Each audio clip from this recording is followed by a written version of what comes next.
this is Mas Arto. So Adjoa Mas Arto is a brand activist from Indonesia, and Adjoa Mas Arto is my friend in my office, in my school.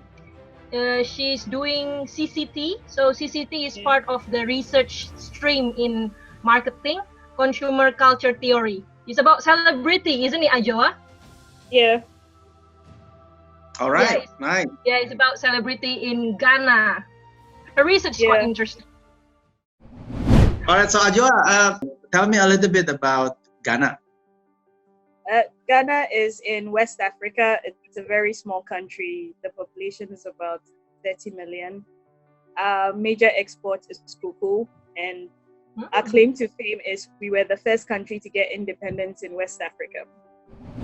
Tell us what happened in Ghana after this situation. Are you guys having the similar issue with us here in Indonesia and in England?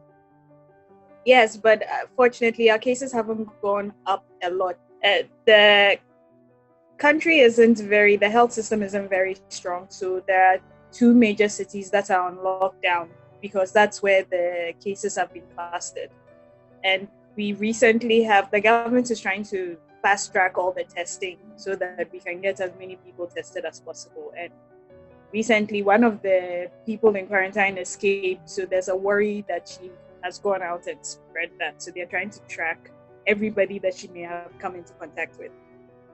So for now, the borders are closed. The 2 major cities are on lockdown, and everybody's wondering if the lockdown will be extended because it was supposed to be for 2 weeks, and we're in the 2nd week, but things haven't stabilized. So everybody's wondering if the president is going to extend the lockdown. So what happened with the local business there? What happened with the local entrepreneurs around the city? Are they actually closing down as well? Is there any incentive coming in from the government? Well, the government has put down, I think, about 100,000 for now, Ghana cedis for now, as a lifeline for the small businesses that can't open. So all the essential businesses are still allowed to open. So food, retail, water, utilities, they're allowed to open, but everyone else has to close in the 2 cities I talked about. So the government's trying to help them out with but there isn't a very concrete plan. They've put the money aside, but there isn't really a plan for how they can access it yet. They're still trying to work out what that would look like. But for now, a lot of the small businesses have been forced to close unless you are considered an essential service. So a lot of online apps are now being used because people can't go out. Adjoa, regarding about the online apps, can you describe it a little bit more? What kind of online app is it? Delivery? There's one app called Shop Now. They do delivery of food. They connect you to professional services. So a lot of people here use LPG, petroleum gas, to cook. And we usually have to go to the station to fill it up. But because we're not allowed to move around, that particular app, I don't know if there are other online apps, that particular app, they put you in contact with people that have been given the green light by the government. So they come to your house, they pick up your cylinder, they take it to the station, fill it and return it to you. And then there are a few that do food deliveries.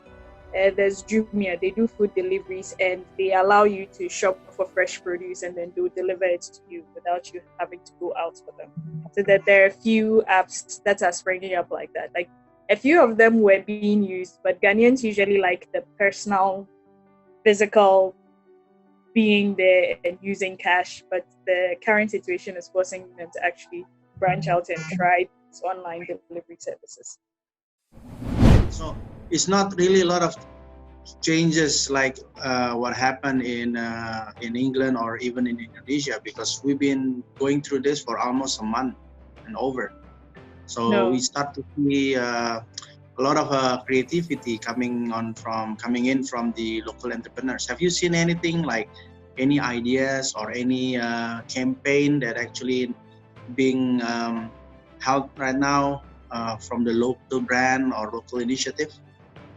So there's a lot of individual initiatives. There was high school students who created the motion sensor bucket that would allow you to wash your hands without touching it.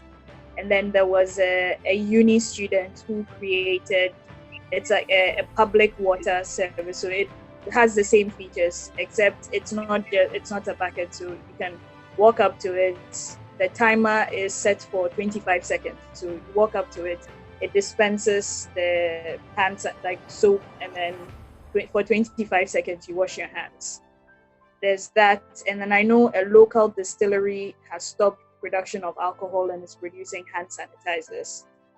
And two of the local telcos are offering free access to educational platforms for students and families so that they can homeschool their children. But yeah, and a few businesses are going out. So there's a big homeless population in Accra. So a number of businesses have been going out, giving them food and making sure that they are relatively safe. And the government has set up a COVID-19 fund, and people are donating to it and making sure that the vulnerable and the less advantaged have something. So a lot of businesses are donating. A lot of the government efforts are actually based on businesses giving to the government to try and help them as they work out the IMF. They were getting an IMF loan. So while they were working that out, a lot of businesses have been giving, a lot of private individuals and small businesses have been donating to like the people that are less disadvantaged. So that's mostly what the businesses are doing. How about the influencers? Is there any effect of influencers? Are they part of the solutions? Are they not doing anything? How about that? Well, they're starting a lot of, so, you know, I think in America, people have been giving free concerts online. So some of the influencers here have been trying to entertain people online by doing TikTok videos and YouTube and Instagram Live. A few of them have put out PSAs to try and educate people, because a lot of the population outside of the two cities aren't very clear on what is going on. So a lot of them have taken it upon themselves to try and educate them, to let them know, like, you have to stay inside. This is why you have to wash your hands. And we are a very affectionate group. So you meet people and they'll immediately go in for a hug. So they're trying to see people like, you can't do that anymore, because that's how the disease spreads, and like things like that. That's what they are mostly doing, trying to use their influence to try and get people to fully understand what is going on. Because a lot of the communication from government, unfortunately, is in English, and a lot of the population doesn't really speak a lot of English. So they're trying to break it down and put it in the local language so that people understand this is what's going on and this is what you have to see. Tell me a bit outside of these issues, is how the local brand actually grown over there in Ghana. Is there a lot of new young entrepreneurs, now running on a tech base or a non-tech base? What's going on there? Not really. So the brands that have been actively involved in this are mostly just established brands, and then you have individuals trying to be creative and looking for like funds to mass produce like masks and ventilators. But so far I haven't picked up on any new brand or company that's doing anything.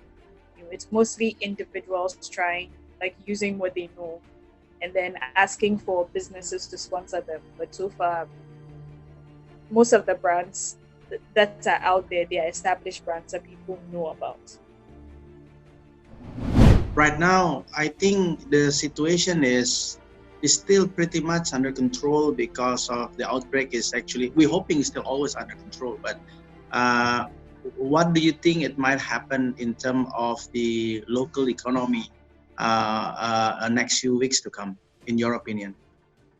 It's very hard to tell. The government is trying to absorb a lot of the debt, but it's hard to tell because a lot of people in the country work informally. So they need to go out and work day to day to make a living. So the economy will definitely take a hit. But for now, it's hard to tell how bad it will be because we are just starting out, and we are hoping that the curve, what we're doing now, will flatten the curve so that things don't get very bad. But it's still early days yet, so we're not exactly sure how things are going to be. But guaranteed the economy is definitely going to take a major hit.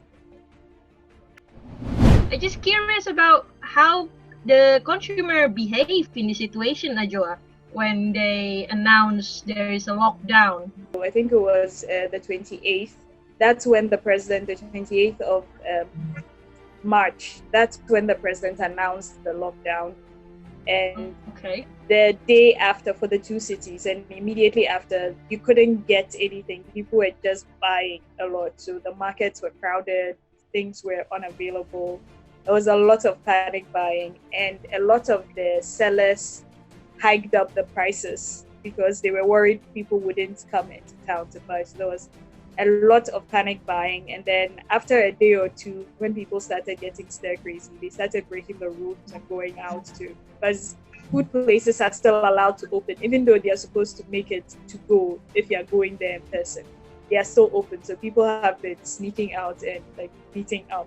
And the military and the police are quite upset about that because they're trying to get as few people out as possible. So there was a lot of panic buying when the lockdown was announced, but then things have settled down now. People are just trying to find ways to break the lockdown rules.